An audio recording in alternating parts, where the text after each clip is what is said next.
Bueno, este sería un poco una visión semiótica de la fotografía. Y en esta visión semiótica de la fotografía tenemos que considerar todos los elementos que van a producir significado. No solamente todos los elementos que van a producir significado, sino también el contexto, ¿no? Entonces tenemos que ver al emisor, tenemos que ver al receptor y esos contextos que están haciendo que tiene el propio emisor y que tiene el propio receptor, ¿no? Muchas veces este emisor que está mandando el mensaje puede vivir en determinado país, en determinada época, y para comprender la fotografía que va a hacer ese emisor, tengo que saber algunos datos biográficos, algunos datos contextuales del emisor. Pero también tengo que conocer los datos contextuales del receptor. Entonces, si yo soy un mexicano que quiere ver una fotografía de un japonés, vamos a estar en diferentes contextos, ¿no? Yo voy a estar en México y el fotógrafo en Japón. Entonces tengo que comprender estas diferencias culturales o también pueden ser algunas diferencias de época, de que si es una fotografía de la década de los 30, de la década de los 40, tengo que saber ese contexto en el cual se produjo la fotografía. Eso lo veíamos porque en el cuadrito mencionaba que había ciertas características de contexto, ciertas características ideológicas que va a tener el emisor de la fotografía. Y el que le va a dar ese significado a la fotografía principalmente va a ser el receptor. Otro elemento muy importante que yo tengo que tener en cuenta sería tratar de ubicar a qué género pertenece, ¿no? Es una fotografía informativa, es una fotografía publicitaria, es una fotografía didáctica o educativa, es una fotografía de la vida cotidiana, es una fotografía que retrata el mundo del espectáculo, de los deportes, de la farándula, o es una fotografía de la vida cotidiana. También algunos autores mencionan la fotografía social, cuando yo tengo alguna problemática social de la gente pobre, de la gente de los obreros, de los campesinos. Entonces tengo que ver a qué tipo de fotografía pertenece. Y por último, tendría que ver lo que vimos en esta clase, lo que vimos en la lectura, que serían los elementos técnicos, ¿no? Me tengo que preguntar cómo está la iluminación en la fotografía, cómo es el personaje, cuál es su maquillaje, cuál es su vestuario, cuál es su escenografía, en qué ángulo está tomado, en qué plano está tomado, y todos estos elementos irían produciendo la significación de la fotografía. Entonces, como que yo tengo que ser muy cuidadoso viendo la parte del contexto de a qué periodo pertenece, a qué géneros pertenece, y luego también cómo se está produciendo esta significación mediante los elementos técnicos. Entonces vamos a pasar a ver si tienen... Fue leída en un congreso que hubo de semiótica. Este congreso que hubo de semiótica fue en la Universidad Iberoamericana y se publicaron todas las ponencias, bueno, las principales ponencias de ese congreso. Entonces el PDF que les mandé trae algunas lecturas de televisión, de cine y de fotografía. Y no sé si trae también alguna que otra de periodismo, pero se trata de los principales medios de comunicación en relación con la semiótica. Entonces, vamos a pasar a que les voy a enviar ahorita, a que acabe la clase, otra lectura, y esa otra lectura ya trata otros aspectos también que tienen que ver con la semiótica de la fotografía.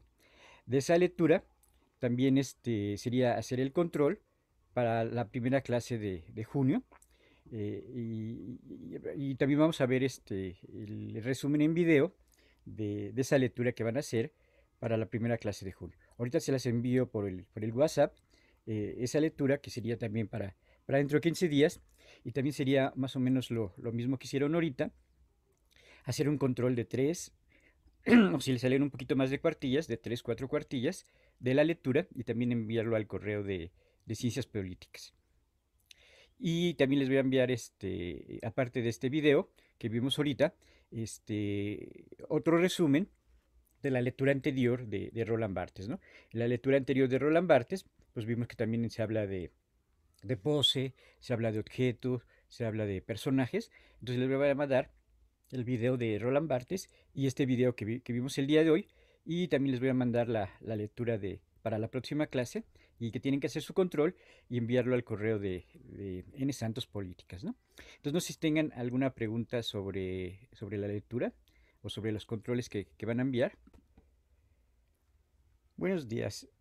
Estamos en la clase número 6 y hoy vamos a ver el tema de Michel Foucault. Vamos a ver tres videos que nos hablan de la obra en general de Michel Foucault, principalmente que tienen que ver con el tema del poder y con sus otras categorías que también van a ser muy importantes para este autor francés. Este autor francés va a tratar el discurso desde una manera más amplia porque va a relacionarlo principalmente con el poder, lo va a relacionar con las disciplinas, lo va a relacionar con el saber.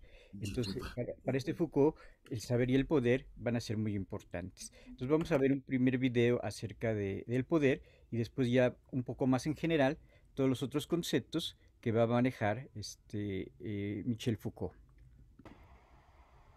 Bueno, también vimos un panorama bastante general de lo que son las teorías de Michel Foucault y algunas de estas teorías, una es que vamos a estar siendo gobernados por los discursos, por los diferentes discursos que están manejando en las redes sociales, principalmente los discursos que tienen que ver con las disciplinas, los discursos que tienen que ver con las leyes. También vamos a estar siendo controlados por estos microdiscursos, por estas relaciones de poder que nosotros ejercemos cotidianamente, ya sea en la escuela, en la familia, en el trabajo, cuando viajamos o cuando de repente queremos ir a votar, ¿no? Entonces también existen los diferentes tipos de micropoderes y otras dos maneras de ejercer el poder. Uno sería mediante el panóptico, estos sistemas de vigilancia que existen en todos lados, primero con la torre en la cárcel y ahora con las cámaras de seguridad. Y otra forma de poder sería principalmente la que tiene que ver con la biopolítica, que es el control de las poblaciones, ¿no? Este control de las poblaciones tiene que ver principalmente con la parte de la medicina, con la parte demográfica, pero no hay que ser tan negativos porque pues Michel Foucault piensa que a pesar de que existe la biopolítica, de que existe este panóptico, a pesar de que existe siempre relaciones de poder en todos estos micropoderes, existe también la resistencia.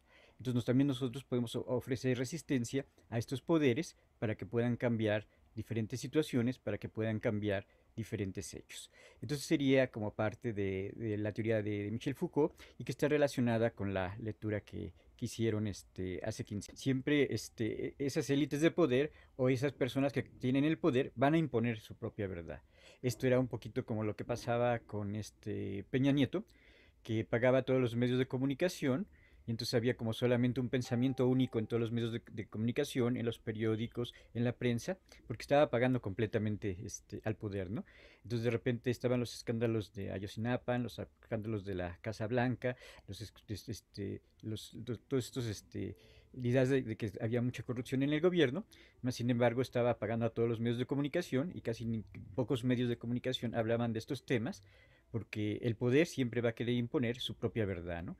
Entonces, si es un gobierno fascista como en Chile o como en Argentina, ese gobierno quiere imponer su propia verdad. Entonces, el poder lo que quiere es poner esa verdad. Y esa verdad no solamente la va a poner en la opinión pública, sino también la va a poner en una visión de la historia, en una visión que quiere controlar lo que se está diciendo en los diferentes medios de comunicación. Entonces, el poder y trata siempre de imponer esa verdad, ¿no? Pero lo que te dice Michel Foucault, que el poder no es único, sino que siempre hay posibilidades de resistir ante ese poder absoluto, ¿no?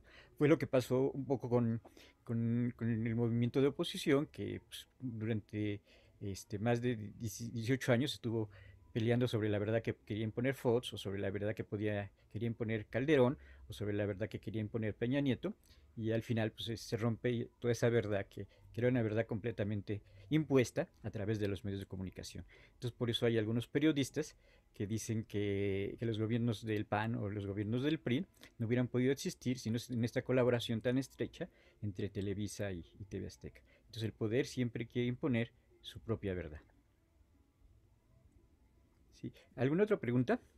Profesor, no es tanto preguntas, sino, ¿usted cree que, por ejemplo, la película de 1984 de George Orwell tenga que ver mucho con este tema. Bueno, a mí en lo personal, mucha parte de la lectura me lo relacioné con el ejemplo de esta película, no sé. Bueno, creo que esas son así como en literatura y en el caso de algunas películas, tratan de decir que hay un poder siempre así totalitario, un poder 100% global, un poder que te va a controlar en todo, ¿no? Michel Foucault pues sí veía que estaba esto del panóptico, esto que estaba de la biopolítica, que sí hay maneras en que te pueden controlar, pero Foucault pensaría que siempre es una lucha. Entonces siempre hay un grupo, pero ese grupo siempre está luchando contra otro grupo. Entonces, cuando Foucault, que él era historiador, quería ver la parte de la historia, decía que en todo momento, así hasta en los momentos más represivos, siempre había una resistencia a ese poder. Entonces, en realidad, nunca podía haber este poder absoluto, este poder tan total, este poder que se metía en todos lugares, sino siempre había esta resistencia y aparte de que siempre había esa resistencia, siempre hay posibilidad de resistir a ese poder. Entonces, por eso Foucault pensaría que aunque te traten de ejercer ese poder, siempre tú puedes buscar una manera, siempre puedes buscar una alternativa de resistir a esos poderes. Entonces, es como muy difícil que te lo puedan controlar todo, ¿no? Te dice que antes se controlaba con el ejército, antes se controlaba con la policía, ahora son formas más útiles de control, como en el caso de la biopolítica, en el caso de la control de la sexualidad, o en el caso del panóptico, de las cámaras que están en todos lados, pero siempre para Foucault habrá posibilidades de resistencia, ¿no? Porque te dice que a lo mejor en un nivel macro sí te pueden estar dominando, pero en estos niveles micro tú puedes oponer de resistencia, ¿no? Entonces tú puedes oponer resistencia en el trabajo, en la familia, en la escuela, eh, con la pareja, en todos lados siempre hay una posibilidad de resistencia. Y te dice que nadie tiene el poder total, sino tú a lo mejor en el trabajo eres el jefe, pero en otros lugares puede ser que estés dominado por tu papá, por tu mamá, por tus abuelos. Entonces siempre las relaciones de poder estarían en todos lados, estarían en todo momento. Y lo que Foucault pensaría es que estas relaciones no son fijas, no son estables, sino siempre se pueden romper y siempre pueden cambiar estas relaciones de poder, por más dominante que sea. Sí. ¿Alguna otra pregunta? Yo, profe, tuve una duda en cuanto a la lectura. De Ujú. hecho, no sé si Sí. la puedo formular bien, pero por lo que entendí también, para Foucault las ciencias sociales son un instrumento como de las sociedades disciplinarias, ¿no? Incluso dice que nacen como de la investigación policíaca o algo así, como para referirse a que son instrumentos de vigilancia. Entonces, si la filosofía también es una ciencia humana, todo el estudio que hace es como si se pudiera salir de la estructura y poder hablar como en un nivel más alto, que de hecho es una crítica que hace Carlos Rojas. Y fue lo que no entendí muy bien.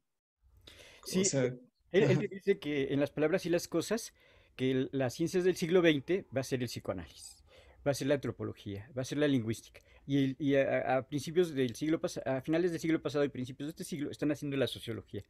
Pero te dice que esta sociología, esta psicología, esta antropología, esta lingüística y también la medicina y todas las ciencias de la psiquiatría, en lugar de querer liberar al hombre, en lugar de hacer a los hombres que tengan más conocimiento, que tengan más poder, en realidad las ciencias lo quieren controlar, ¿no? Entonces hay una sociología, que es una sociología así como la sociología, principalmente la sociología clásica, que en lugar de quererte abrir, de quererte liberar, te quiere dominar. Y lo mismo él va a pensar para la psiquiatría, y lo mismo va a pensar para la antropología, y lo mismo va a pensar para la medicina. Entonces, para Foucault, las disciplinas serían los principales discursos de control y de los principales discursos disciplinarios. Entonces, cuando tú estás estudiando, pues dices, no, esto es así como muy interesante, pero dice Foucault que en realidad estas disciplinas están ligadas con el poder.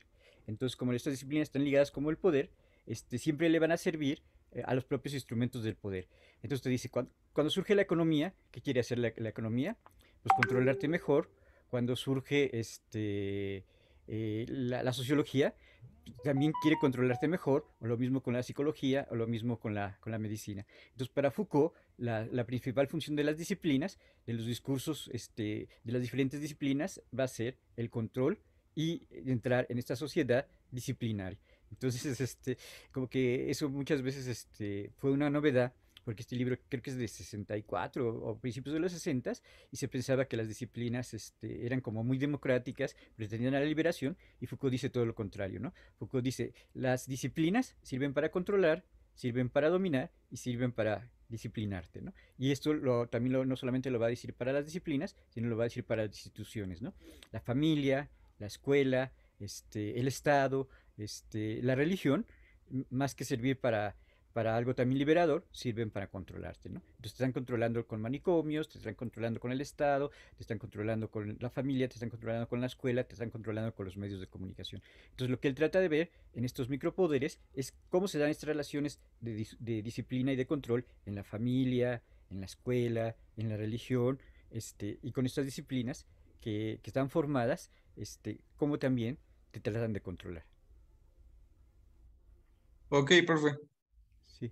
Es que lo que no entiendo muy bien, perdón que lo vuelvo a decir, no sé si no lo entendí muy bien, pero es como esto de que dice que si, o sea, si todo es discurso y toda corriente de pensamiento de la época es simplemente discurso, eh, no puede caer en que también lo que está diciendo sea un discurso que también caduco.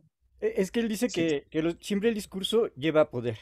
Entonces te va a decir que hay discursos dominantes, estos discursos dominantes que son los que te tratan de controlar, y estos discursos dominantes que te tratan de controlar son los que tiene el poder o los que tienen las élites. Pero Foucault te dice que si existe un discurso dominante, un discurso de poder, un discurso hegemónico, también hay discursos contradiscursos. Entonces, sobre esos discursos que están diciendo que cómo tiene que ser la familia, cómo tiene que ser el Estado, cómo tiene que ser no sé, las votaciones, siempre hay un contradiscurso.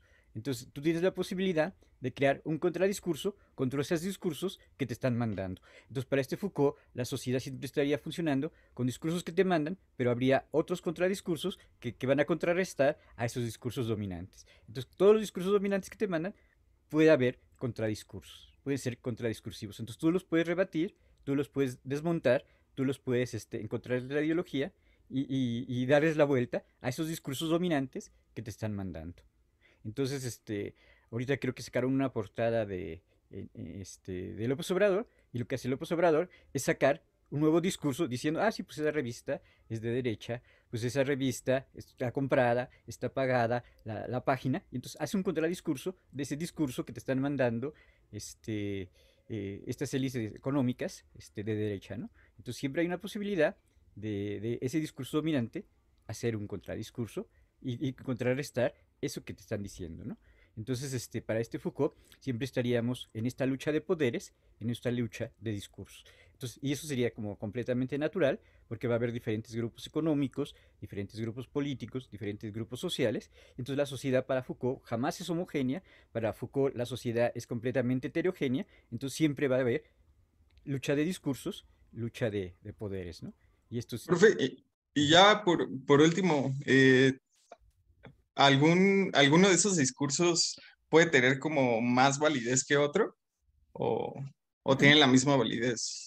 Pues Ajá. lo que Foucault cuestionaría es quién está poniendo esa validez a los discursos, ¿no? Entonces Foucault diría, los grupos de poder son los que le están dando validez a esos discursos. Entonces el grupo que está en el poder muchas veces va a tratar de validar a esos discursos, pero como la sociedad es heterogénea, va a haber otras personas, va a haber otros grupos que van a decir, bueno, pues esa verdad que me tratas de presentar, realmente no es la verdad, ¿no? Fue lo que pasó con Ayotzinapa, que salió, creo que el fiscal, y dijo, esta es la verdad histórica, ¿no? Y salieron muchísimos grupos heterogéneos y dijeron, no, pues esa no es la verdad histórica, hay otra verdad, ¿no? Entonces, pues más que traten de imponer una verdad a veces de determinados grupos, a veces puede ser que no sea la verdad, ¿no? Entonces, por eso para este Foucault sería como diferente de los clásicos, de que para los clásicos existe una verdad absoluta, una verdad universal. Para Foucault no habría esta verdad absoluta, esta verdad universal, sino sería una verdad relativa ligada a un poder determinada a un determinado grupo, ¿no? Entonces, como que siempre nos enseñan que está esto absoluto, esto universal, y Foucault dice, no, no es cierto, no hay este absoluto, este universal, sino obedece al poder y obedece a determinados grupos en el poder. Ok, ya me quedó más claro, profe. Gracias. Sí. Bueno, nada más